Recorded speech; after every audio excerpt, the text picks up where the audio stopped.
Povo de Deus, saúde e paz. Sejam bem-vindos. Mais uma quarta-feira com a graça do Senhor. E se Deus permitiu, hoje é dia 23 de outubro. E a gente já começa dando os parabéns para a irmã Londinense, que hoje está fazendo aniversário. Minha irmã, que Deus te abençoe, renova as tuas forças. Você é uma bênção na PIB de Cascadura já há muitos anos, na nossa vida, na nossa família, de todos. E a sua família também é bênção. Que bom celebrar, aniversário. Queridos, o computador do Gesimar e da Rose já ficou pronto. Então, na próxima semana, teremos aquela estrutura tradicional que a gente vinha fazendo. E hoje, uma breve reflexão, comentários daquilo que Deus tem feito nas nossas vidas. O mês de outubro está chegando ao final. E nesse mês foi celebrado o Dia do Idoso, o Dia das Crianças, o Dia do Professor, teve feriados, Dia do Médico, enfim. E no dia de hoje, eu quero falar sobre a vida madura, a vida de sabedoria que envolve a terceira idade. Então você que é da terceira idade está me ouvindo, que essa palavra possa ir ao encontro e de encontro às suas necessidades. Eu daqui a pouquinho estou chegando, meus cabelos já estão bem brancos e eu tenho buscado em Deus sabedoria para viver uma velhice, uma terceira idade, com sabedoria, com saúde, cuidando da minha família, pastoreando até onde Deus permitir e honrando o nome do nosso Deus. Quando nós pensamos em personagens bíblicos, no dia de hoje eu gostaria de pegar dois personagens bíblicos, um do Antigo Testamento e o outro do Novo Testamento. Dois homens que têm os seus nomes registrados na Bíblia, como Deus sempre fez. E a Bíblia é um livro que não tem tabus, não tem porão de pecados, não fica nada encoberto. Deus usou os seus obreiros, os seus servos, para escrever e tornar público o que acontecia no meio do povo. No povo de Israel, na igreja, entre os discípulos, os sacerdotes, apóstolos, a vida de Jesus, tudo. Para que eu e você hoje pudéssemos ter esses acessos e ver a questão que envolve o ser humano. Nos dias de hoje nós temos a tecnologia. Eu acredito que se tivesse a tecnologia no tempo passado, os apóstolos utilizariam, os profetas de Deus também, Jesus utilizaria e ficaria registrado para o maior número de pessoas. E nos dias de hoje também temos livros e tudo mais. Então preste atenção na reflexão dessa noite, desse dia, porque o Senhor está sempre nos ensinando coisas. E esses dois personagens, eles são antagônicos. Um está numa ponta, o outro está noutra. Duas pessoas que trilharam no meio do povo de Deus. Um vivendo no Antigo Testamento, o outro vivendo no Novo Testamento. Um sumo sacerdote cheio de poder, o outro um homem simples do povo, mas que tinha um relacionamento com o Senhor. Então esse primeiro idoso, esse primeiro velho, esse primeiro ancião, ele é Simeão. Simeão, você já ouviu falar nele várias vezes. O nome dele significa aquele que escuta, aquele que ouve. E esse personagem, ele é o ancião, o homem de Deus sábio. É aquela pessoa que no decorrer da sua vida, ela vai tomar decisões, ela vai andar com Deus, ela vai fazer a vontade do Senhor, porque ele experimentou um relacionamento profundo com Deus. Simeão, então, ele está no Novo Testamento, no Evangelho de Lucas. E nós sabemos que tem um episódio muito interessante com ele. E quando a gente vai aqui para o texto, lá a partir do versículo 25, Jesus é levado por José e Maria para o templo, onde Jesus passaria pela circuncisão, todo aquele cerimonial que existia no Antigo Testamento. Olha o que diz o texto. Havia em Jerusalém um homem chamado Simeão, homem justo e piedoso, que esperava a consolação de Israel, e o Espírito Santo estava sobre ele. Revelara-lhe o Espírito Santo que não passaria pela morte antes de ver o Cristo do Senhor. Movido então pelo Espírito, foi ao templo. E quando os pais trouxeram o menino Jesus para fazerem com ele o que a lei ordenava, Simeão tomou nos braços e louvou a Deus, dizendo: Agora, Senhor, podes despedir em paz o teu servo, segundo a tua palavra, porque os meus olhos já viram a tua salvação, a qual preparaste diante de todos os povos, luz para a revelação aos gentios e para a glória do teu povo Israel. E estavam o pai e a mãe do menino admirados com o que ele dizia.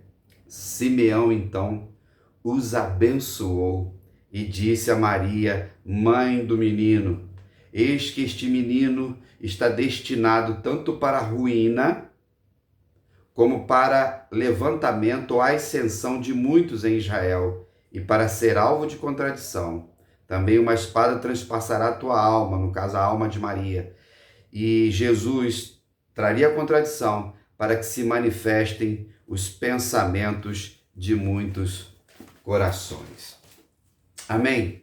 Um texto que os irmãos conhecem e que eu gostaria de pincelar algumas palavras nesta noite, quando nós olhamos para a vida desse homem sábio. No texto diz que ele era justo e piedoso. Meus irmãos, como nós precisamos de homens e mulheres justos e piedosos. Justos porque vivem dentro da justiça de Deus. Piedosos, santos. Não é uma piedade de pena das pessoas, mas é piedade de relacionamento com Deus, de santidade e de ter misericórdia. O texto diz que ele estava lá em Jerusalém. Ele já era idoso. Ele aguardava isso. Ele tinha um relacionamento com o Senhor. Deus falava com ele através do Espírito Santo. E dizia para ele: você não vai morrer até que você conheça a consolação de Israel. O texto nos mostra aqui, irmãos, como o Espírito Santo conduzia tudo e conduz até hoje. A Trindade Santa e maravilhosa. O Espírito Santo conduziu Simeão até o templo e logo depois ele estava com o Filho de Deus. Ele estava com Jesus nos seus braços. Que honra, meus irmãos, que privilégio teve aquele homem simples, que a Bíblia só fala isso dele.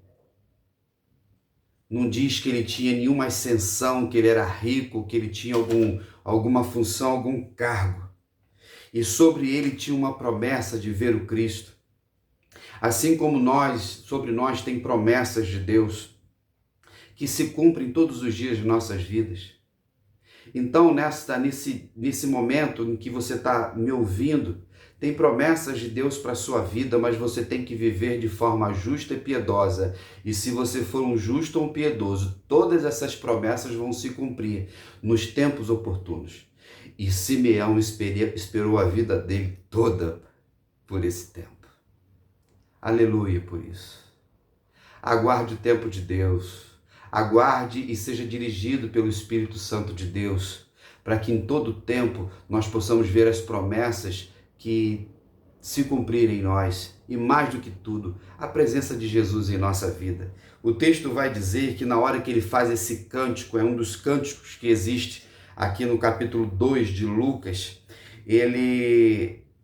quando ele vai falar isso, ele diz assim, Deus falou comigo porque eu veria o Senhor, não morreria antes de ver Jesus e morreria em paz. Eu queria dizer que todo filho de Deus, todos os filhos de Deus, homens e mulheres de Deus, eles morrem em paz. Quando ele tem uma vida longeva, ele vive em paz e a morte dele é tranquila. Tem muitas pessoas que estão dentro do contexto de igreja, são religiosos, membros de igreja, mas têm suas vidas atribuladas. E no final de suas vidas, tem muitas lutas, porque não viveram suas vidas de forma justa e piedosa. Zombando das coisas de Deus, vivendo no mundo religioso, fazendo da casa de Deus a sua casa. E nem sempre a casa dos crentes é uma casa em que Deus habita. Quando nós olhamos para esse texto aqui e vemos, ele diz, meus olhos viram a salvação. Eles pegaram aquele menino com 8 dias de nascido, tinha na sua mão a segunda pessoa da Trindade, aquele que era e que ia ser e sempre será o único Senhor, o príncipe da paz. Que honra para aquele ancião, para aquele idoso, para aquele homem de cabelos brancos, que viveu a sua vida aguardando ali. Quando nós olhamos, irmãos, para esse texto, vemos que nesse momento Deus usa ele para profetizar, para falar em nome de Deus, dizendo assim: esse menino, ele será luz para os gentios. Simeão já falava de nós, os estrangeiros, que não pertencíamos ao povo de Israel. E Jesus é a nossa luz, é o nosso Senhor e Salvador. Ele dizia que esse menino seria a glória para Israel, e foi. E quando nós pensamos no povo de Israel, sempre foi o remanescente fiel, sempre foram aqueles homens e mulheres que não se corromperam, que não se curvaram para os ídolos, que não desobedeceram ao Senhor, que não zombaram do Senhor, que não murmuraram diante de Deus. Então, esse Jesus, esse menino nosso Senhor e Salvador, que cresceria e seria, o homem que foi e a missão cumprida. Mas é interessante que em determinado momento o texto vai dizer que Simeão os abençoou. Aleluia por isso. Querido irmão idoso, abençoe as pessoas. A sua vida de experiência, minha irmã, abençoe a vida das pessoas. Sejam dedicados à oração. Não trabalhe contra as pessoas. Não deixe que a língua fale mal. Cuide bem dos seus filhos, se você os tem, os seus netos. Tem muitos idosos crentes com filhos no mundo com vidas destruídas. Netos de crentes com vidas destruídas, porque são pessoas que caminharam pela igreja, por dentro do arraial, mas não viveram o que Simeão viveu. Nunca conheceram Jesus. Se você é um discípulo de Jesus, abençoe as pessoas. A sua experiência de vida abençoando pessoas. Ele vai dizer ainda que Jesus seria tanto para a ruína de alguns, como para a ascensão de outros. Ou seja, aqueles que crescem no Messias, não crescem no Messias, ruína, abismo, pecado, inferno, como os evangelhos nos dizem. E aqueles que crescem no Messias, que acreditassem no Messias, seriam levantados, seria a ascensão. Aleluia por isso. Que palavra poderosa que está registrada aqui no Evangelho de Lucas, quando fala de Simeão. Ele diz também que esse menino, e Jesus fez assim, ele seria contradição para muitos. E todos nós sabemos como Jesus viveu os seus 33 anos e os 3 anos de ministério, como ele confrontou, como ele afrontou, como ele lutou, como ele pregou, como ele curou, como ele sofreu e até chegar na cruz.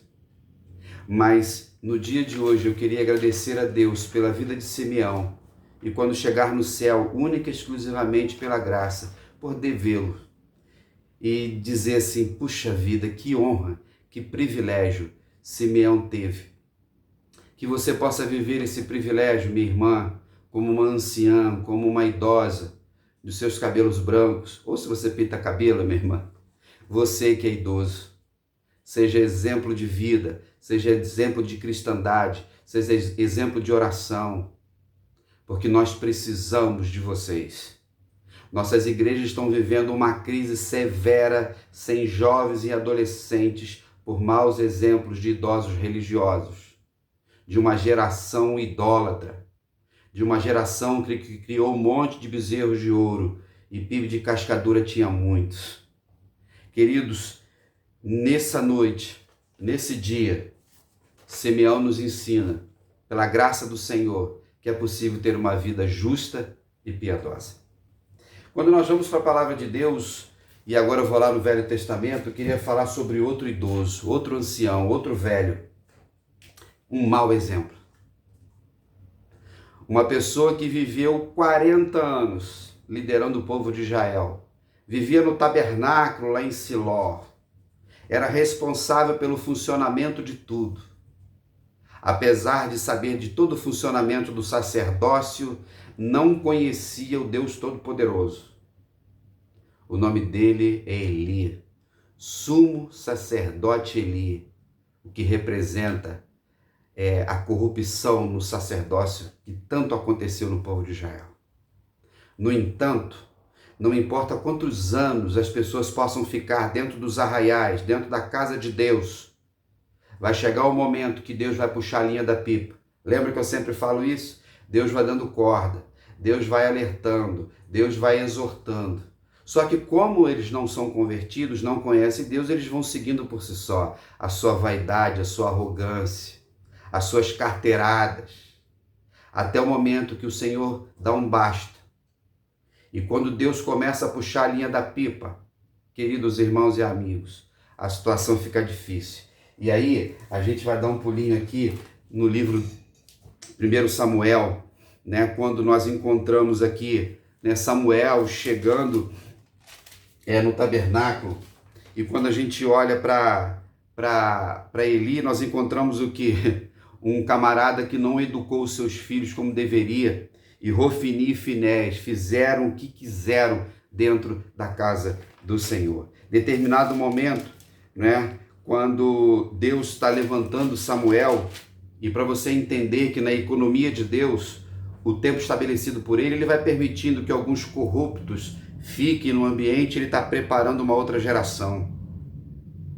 Então, esse Eli, que era sumo sacerdote, ele não era sacerdote não, ele era sumo sacerdote. Os seus filhos sacerdotes, dois corruptos, que pegavam os sacrifícios, a carne para si, seduziam mulheres, faziam sexo no tabernáculo do Senhor. E aí, quando Deus começou a falar, Deus profetiza sobre a casa de Eli. Preste atenção nisso, através de uma pessoa que chegou. Veio um homem de Deus a Eli e disse: assim diz o Senhor, não me manifestei na verdade à casa de teu pai, estando os israelitas ainda no Egito, na casa do faraó. Eu o escolhi dentre todas as tribos de Israel para ser o meu sacerdote, para subir o meu altar, para queimar o incenso e para trazer a estola sacerdotal perante mim. E dei à casa de teu pai todas as ofertas queimadas dos filhos de Israel. Por que pisais aos pés os meus sacrifícios e as minhas ofertas de manjares, que ordenei se me fizessem na minha morada? E tu, Eli, por que honra a teus filhos mais do que a mim? Para tu e eles vos engordardes das melhores de todas as ofertas do meu povo Israel? Portanto, diz o Senhor, Deus de Israel, na verdade dissera que a tua casa e a casa do teu pai andariam diante de mim perpetuamente. Porém, agora diz o Senhor, longe de mim tal coisa, porque aos que me honram honrarei, porém os que me desprezam serão desmerecidos. Eis que vem dias em que cortarei o teu braço e o braço da tua casa, a casa de teu pai, para que não haja mais velho nenhum na tua casa.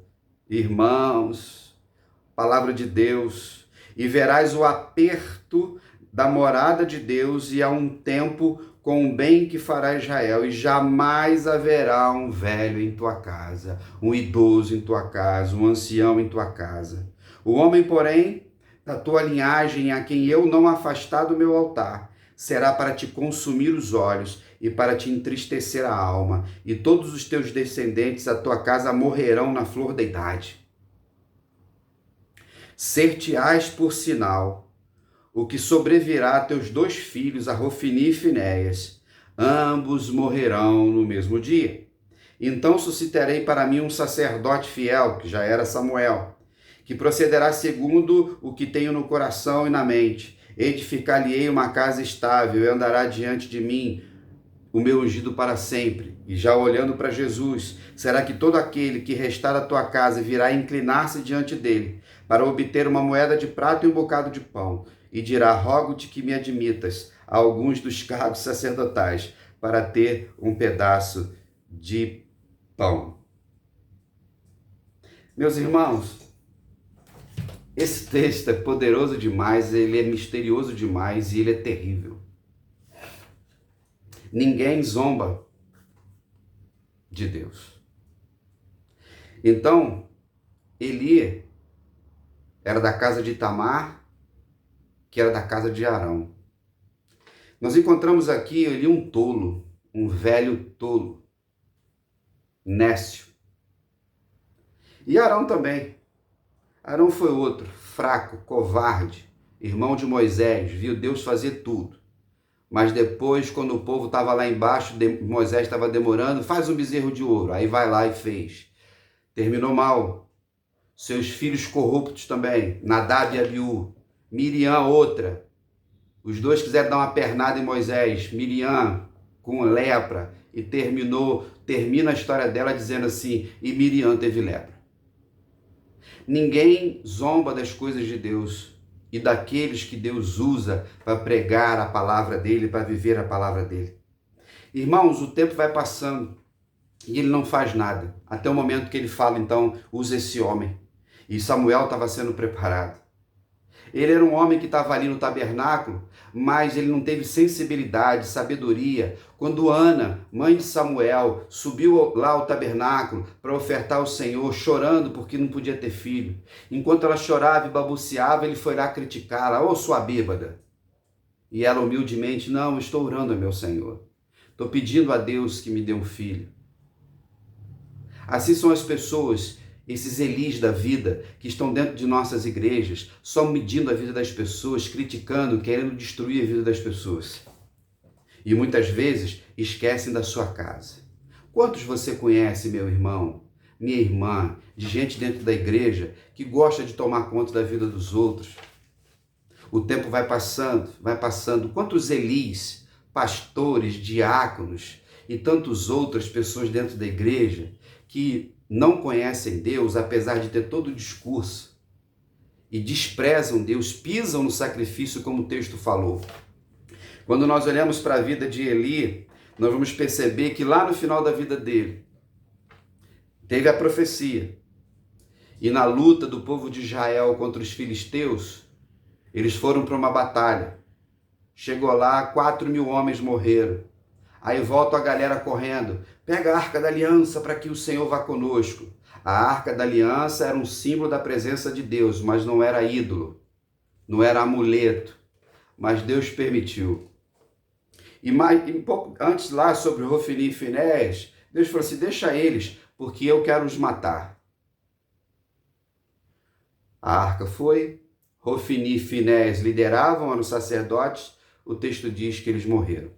Então Eli estava lá na frente da casa, junto com a sua nora, esposa de Finéias, grávida, quando vem um mensageiro da tribo de Benjamim dizendo o seguinte, os seus filhos foram mortos à espada pelos filisteus e a arca do Senhor foi-lhe embora. Naquele momento, ele sentado numa cadeira, com 99 anos, cego, obeso, caiu para trás. Quando caiu da cadeira, ele quebra o pescoço e morre na hora. Naquele momento, a sua nora entra em trabalho de parto e nasce uma criança. Ela morre, mas diz assim, dá o nome ao menino, Icabod, que significa no hebraico, né? Foi-se a glória de Deus. Queridos irmãos, a palavra do Senhor é extraordinária para nos alertar, para nos exortar diante de tantas coisas que acontecem em nossa volta. Olha como terminou um sumo sacerdote, era elite. Essa galera de igreja, meu sobrenome, sabe quem é minha família? Estou aqui na igreja há 50 anos, 30 anos, e não aprendeu nada porque não é convertido. Deus não se permite zombar. Nós precisamos entender e viver como homens e mulheres sábios e não tolos como Eli. Não seja uma tola, minha irmã, idosa, velha, anciã. E você, meu irmão, está cheio de idosos, tolos, que destroem suas famílias, seus filhos, seus netos, vivem na igreja a destruir a vida das pessoas. Deus vai deixando. E a gente vai observando. A nossa vida é medida, queridos irmãos, quando ela está terminando, no dia que nós morrermos. E tem muito crente velho que está morrendo mal. Assim como Eli morreu muito mal. Quando nós olhamos para esse tipo de prática de ganância dentro da igreja, de omissão, de corrupção, o texto diz assim: você honrou mais os teus filhos do que a mim. Quanta gente fica honrando mais as pessoas dentro da igreja do que o próprio Senhor? Gente que gosta de vaidade, gente que gosta de aparecer, transformando tantas coisas.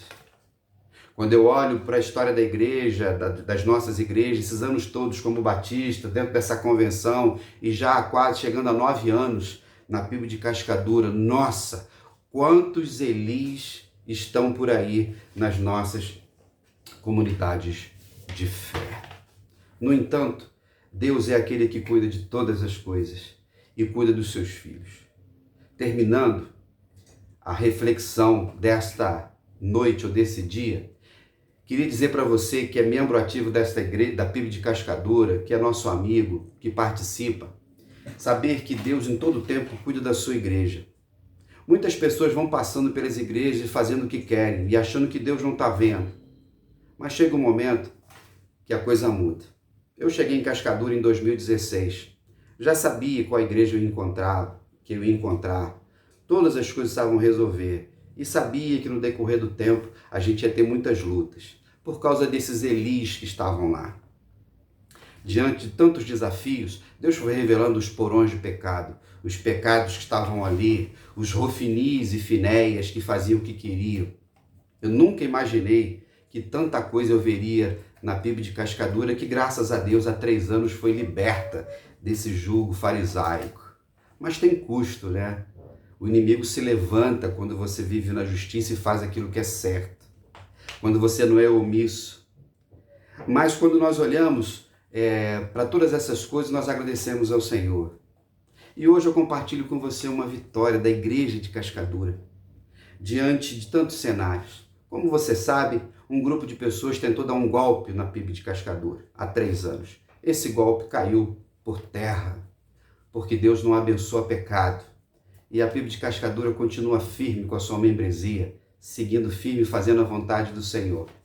12 processos a igreja tem, você sabe disso, mas não satisfeitos, foram lá para a delegacia fazer queixa-crime contra a igreja.